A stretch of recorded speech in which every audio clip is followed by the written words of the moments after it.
Hey guys, subscribe for daily content. And if you're shopping for gear, make sure you check out the description for the newest items at some of the very best online retailers.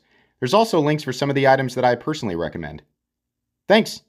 What's going on YouTube? Metal Complex here, and today I've got another interesting knife review slash knife overview to share with you guys. This is the XTOUC SX603 button lock folding knife. I'm not even kidding, that's actually what it's called. I don't know about you guys. I would suggest you change the name of this. There's one too many X's. One X is already a lot of X's. It's hard to say. In fact, my marker got tired of writing it in the process. But I'm not here to review the name of the knife. I'm here to review the knife itself. Fortunately for you, I'll just provide a link so you don't have to type this in. If you're interested in it, it'll be linked right down below in the description. It comes in a couple of different forms, so you can check that out if you want to. It does help my channel when you use those links, but that's entirely up to you. Thanks so much to the XTOUC company for sending this in for me to take a look at. Thanks to my patrons for supporting me, and please make sure to follow me on Instagram at metal_complex. This does have a very good price tag on it, as is usually the case with brands that are newer. I don't know if this company shares the same OEM as other, more established companies. It's fair to assume that that is the case, but it's impossible to say exactly who is manufacturing this knife. One thing is for certain, it is manufactured in China. Let's go ahead and measure the knife. Overall length is coming in at about 7.75 inches. Blade length is coming in at about 3 1/4, and cutting edge is coming in also at, about 3 1/4. Go ahead and do some size comparisons up against the Ontario Rat Model 1 and the Ontario Rat Model 2. As you can see here, this guy's kind of in between, has more of a full knife presence to it, but it's kind of in between the Rat 1 and the Rat 2. How about up against the Civivi Elementum button lock? There we go. How about up against the Demco AD 20.5? How about up against the CJRB Pyrite button lock? And maybe just the Benchmade Bug Out, and finally the Spyderco Para 3. I stabbed my background there, sorry about that. Okay, how's the action on this guy? It's fine. It's running on bearings, and a lot of people told me, because I complain about what I call plunge drag, which is a new thing I've invented to complain about. When some button locks, when you push down on them as hard as you possibly can, they drag. This is one of those knives that no matter how hard you push down, it does not. So anybody telling me that all button lock knives do that, no, it doesn't. I can push down on this thing as hard as I want, and it does not drag, right? Whether or not you actually consider that a problem or a benefit or whatever is sort of up to you. But this one doesn't do it. You push the button and it falls into place. Whether you push it lightly or hard, or it doesn't really matter. The thumb studs are in a pretty good position, and they're kind of small, but they're easy enough to get a hold of, and the action feels good and snappy. The detent is a little bit on the lighter side. You can get it to flip pretty, consistently. You're not going to be able to build up that satisfying amount of force that you are able to build up with a knife that has a properly tuned detent, whether it be a plunge lock like this or a traditional detent ball. It's just a little on the lighter side. It's to the point where it's actually fairly easy to just whip the knife out. It's not gonna, you're gonna have to jar it pretty hard for that to happen, but it is on the lighter side. I think maybe they would have done better to just not have a flipper tab on this knife, just so it was completely and totally out of the way. I think that would have been pretty cool. We don't have a ton of thumb stud or thumb hole operated button locks out there. A lot of them seem to be flippers, unless I'm just completely and totally unaware. It's a little bit on the lighter side. It's not a deal breaker. I just wish that it was a little bit heavier. Let's go ahead and do carry profile. Thickness up against the Spyderco Para 3. You can see here, this guy is just a little bit thicker, not much. Length and height up against the PM2 and the Para 3. You can see here, this guy is going to carry kind of in between. It's slightly thicker. It's a little longer, just a hair longer, about a 1/4 inch longer than the Spyderco Para 3. Definitely not as long as the PM2. And it's fairly tall. With the flipper tab, you're coming in very close to the same height as the distance between the spine and the hump on the blade on the Para 3. But not a super different carry experience versus these two knives. Let's go ahead and do a hardware check. I'm going to get out my tools as per usual. My tools are very inexpensive and very recommendable. You can find them right down in the section of my description that talks about the tools I use on this channel. We are looking at a T8 here, which is what I'm going to guess the pivot is, and that is absolutely the case. So T8 on both sides of the pivot, and then we have a couple of T6 body screws and a couple of T6 screws holding in the pocket clip. Wish they were T8, but they're not that big of a deal. As long as you have quality tools and a place to put your hardware, you should be good to go. It is minimal as well, so just a couple of screws on each side, so no big deal there. Let's go ahead and measure the blade stock thickness of this knife. I'm going to guess that's probably 115 to 120 thousandths. There we go. Yeah, actually 115 thousandths. So pretty darn thin blade stock. Let's go ahead and weigh it. What are we looking at for materials here? G10 with steel liners and 14C28N, which is pretty cool. That if you're new to knives, that's probably one of the best compositions you can expect to see in this territory. Very, very well balanced, good edge retention, good toughness, easy to sharpen, easy to touch up, and it is stainless, if I didn't already say that. Weight. Oh, is it willed out? Willed out. Is it milled out? Is it willed out for what? They will this knife lighter just by believing in it. It is milled out slightly for weight reduction. Still coming in at 4.27 ounces, which isn't crazy, but it doesn't have that perfect 1 ounce of weight for 1 inch of blade ratio. It is, however, pretty well balanced. If this is something that matters to you, it's balanced right where you're going to put your index finger. So there you go. Do what you will with that information. Let's see here. Have we touched on everything? Yeah, I think so. All right, so this is a very, very generic profile. It is a profile that is popular. It is a very knifey profile, an extremely knifey profile. You have a knife handle and a knife blade. Ergonomically, this does result in fairly comfortable ergonomics. It's a little bit bricky, honestly, to the point where it's like a softer, it's almost like a softer Chavez handle. Anybody who's handled the Redemption 229 or the Liberation, it kind of reminds me of that. It's just a little bit softer, not quite as bricky, but it does have these, you know, sort of Chavez angles back here. It's fairly comfortable though. The edges are nicely chamfered down. So, you know, barehanded over a long period of time, it might start to wear on you. With gloves, probably not so much, right? Most of us are just getting our knives out and making a simple cut with them, in which case it's not going to bother you. You can fill the clip a little bit because they've opted for this straight and then a drop and then straight again, which is not my favorite, but it's also not the worst thing in the world. So ergonomics are okay, nothing spectacular. The button is sort of in this little area. They just have done something slightly different than just putting it in its own little hole. It does stick up a bit, whether the knife is closed or open. I don't know how much that's going to bother some people. I would say, you know, I would talk about like how it's going to affect left-handed people, but there is absolutely no spot for you know, the clip to be mounted for left-handed carry. So sorry, lefties, I guess, unless you want to carry it upside down, which I wouldn't recommend because this knife has a flipper tab on it. Yeah, I'm going to get a lot of questions about that. It's dangerous. The knife can open. It doesn't happen super often, but if you're going to carry this in your left-handed pocket, right, and then you've got this up against the back seam, something bumps the back seam of your pocket outside of your pants, the knife opens up like this. It's not an incredibly likely scenario, but it is infinitely more likely than carrying the knife as it is supposed to be carried with the blade pinned up against the back seam of your pocket, right? So this is a right-handed pocket clip setup with the blade tip up. It's especially more important with the thing having a flipper tab, because if something interacts with the flipper tab while it's pinned up against the back seam of your pocket, it's not going to open either way, right? But I guess let the firestorm of arguments about that ensue. There's nothing I can do about it now that I brought it up.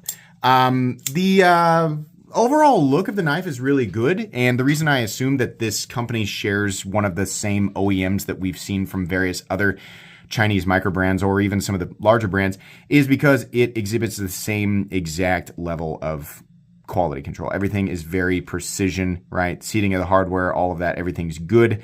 We just have kind of a lackluster detent, or the plunge lock acting as the detent, right? But everything else is very, very good. We have a simple tumbled finish on the blade, and we've got a simple drop point blade. And that works as far as, you know, your general EDC tasks go. I think 14C28N is well accentuated on this geometry. It's going to slice, it's going to cut, it's going to do it efficiently. And that thumb stud for the most part is out of the cutting path. So you still get a little sharpening choil, but you've got plenty of usable belly. And the actual factory edge is nice and sharp. The final cutting bevel is also very, very even. So this is going to be an absolute breeze, not only to use for cutting tasks, but just to touch up over time. It'll be fine. Obviously, you're not going to want to go poking and prying or anything like that. You shouldn't be doing that with a pocket knife anyway. Here come the Cold Steel fans to tell me otherwise. You shouldn't be doing that with your knife anyway, right? So just use your brain when you're when you're cutting. Don't try to stab bricks is what I'm saying. But for your actual knife tasks, for your real world knife tasks, right? Your poking of softer materials and your cutting of softer materials, this blade will do plenty well. It says XTOUC on this side and then 14C28N on this side, which is fine. That's about as much billboarding as I prefer. The brand and the steel on the blade is fine with me. So that's really great. I really don't have an issue with that. They have a good amount of jimping out here, and it is functional jimping, so you can actually get your fingers in there. I really feel like it would have been a good idea to not only remove this flipper tab, just considering how they have the detent, and because it would be nice to have more just like budget button lock knives that are utilizing thumb studs and nothing else. Soften this area up a little bit so that you can choke up on the blade. I think that would have been nice. I think the flipper tab in this case was a little bit unnecessary. It really depends on how the detent's tuned. I mean, if the detent's tuned properly for the flipper tab, then great, but the flipper tab is almost kind of unnecessary. And it's not that it doesn't work. Again, it's just kind of, you're not going to get that satisfaction of buildup and breakaway that you expect from pretty much any. It's not even like exclusive to nicer knives anymore. It's just like any flipper knife just needs to have that really satisfying buildup and breakaway. These are full steel liners all the way to the outside. We have a lanyard hole right here for lanyard people. We have a backspacer, pretty simple sandwich construction. We have a pocket clip that is nested into the G10, and then we have screws that are not. These screws really should be nested. There's really just a teeny tiny, you're gonna have to kind of pinch that over your pocket seam, right? So those should have been nested.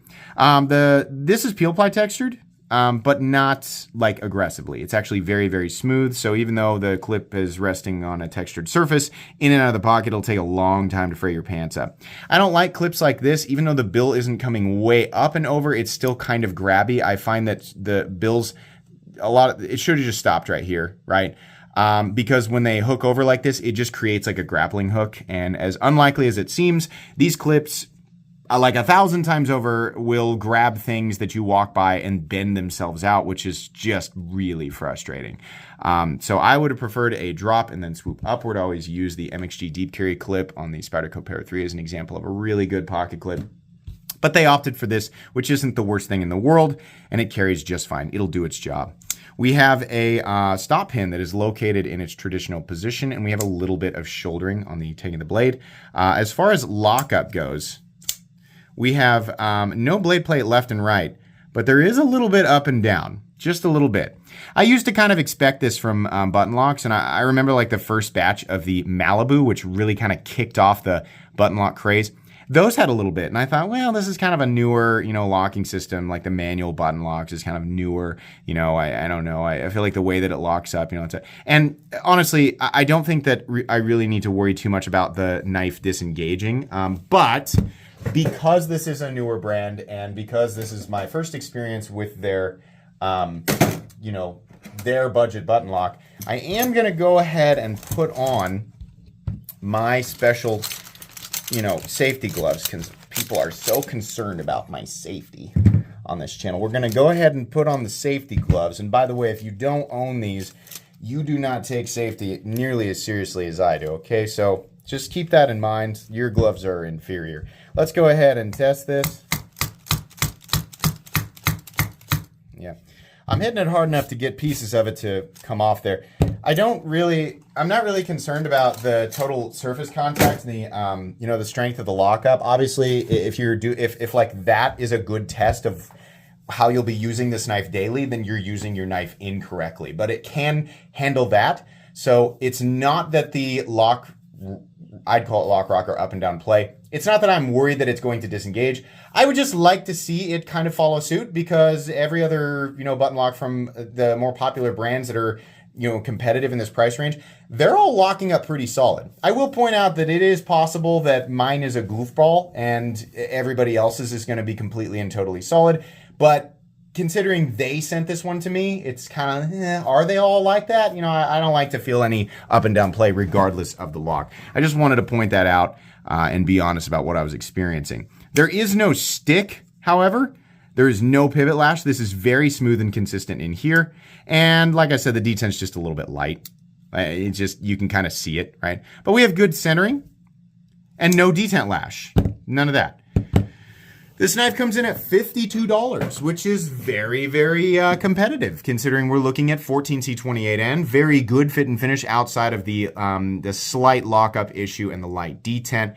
But very good fit and finish. Very simple construction though. It's just G10 scale sitting on top of steel liners. But that's good. People, getting these materials for this price and this, type of cutting geometry, and it is a, as I demonstrated, it is plenty durable and plenty dependable. It's not enough that it, it's like an absolutely standout button lock design. It's very reminiscent of like a billion other things that are on the market right now, but $52 or so. I think they charge an extra $4 for the green one for some reason. I don't know, right? I will say this. I've become very irritated with brands that wait until I drop my review or my unboxing and then immediately bump the price. So to the, I'm not specifically calling out this company because they haven't done that, but that's really frustrating to see. So if I find that, companies are waiting for me to drop reviews and then bumping their price tags, I'm probably not going to review their stuff anymore. Just throwing that out there. I'm going to be really careful about that. There are, there's one thing where, like companies that are already well established will change pricing depending on inflation or this or that. And it doesn't necessarily have anything to do with my channel, but I have seen some micro brands try to do that. And, that's part of the reason why I cut things off with some people, because I think that's kind of a slimy move. So don't do that. But if the price stays the same on this guy, generally speaking, I mean, if you're watching this video 2 years in the future and it's coming in, a little bit more expensive, but that's expected to be seen, So, but at $52, I don't think this is a bad price at all. I think this is a decent knife. Right? If you pick this up, I think you're going to be, fairly happy with it. It's not something that I'm going to suggest people beat down doors to go and pick up, right? But it's a good, inexpensive knife with good enough materials and good enough build quality that I think it's going to make people happy. So if you're interested in this knife, I recommend it in that way. Not going to call it a standout knife or anything like that, but it's decent, right? I would like to see this company take some more chances as I would, or take some more design risks because we have a lot of the same stuff on the market, right? This isn't doing anything different. There's a lot of other knives. I mean, when I say a lot, I mean like literally hundreds of knives that are very, very similar. So it'd be nice to see some of these newer companies, even if they're all the same or similar OEMs with just different branding. It'd be nice to see some of them try some different things. But this is okay. I don't have a problem with it. And I think if you want to pick it up, you'll enjoy it. So it'll be linked down below if you guys want to check it out. That's going to be pretty much it today, though, guys. Please make sure to follow me on Instagram at metal_complex. If you enjoyed this video, leave a like. If you'd like to check out my other content, I do, of course, have lots of videos of knives that are either expensive or inexpensive that I do or don't like, so check those out. And if you enjoy all my content, go ahead and click on that Metal Complex logo right there and subscribe because there's definitely more coming. Thanks again for watching, everybody, and have a great day.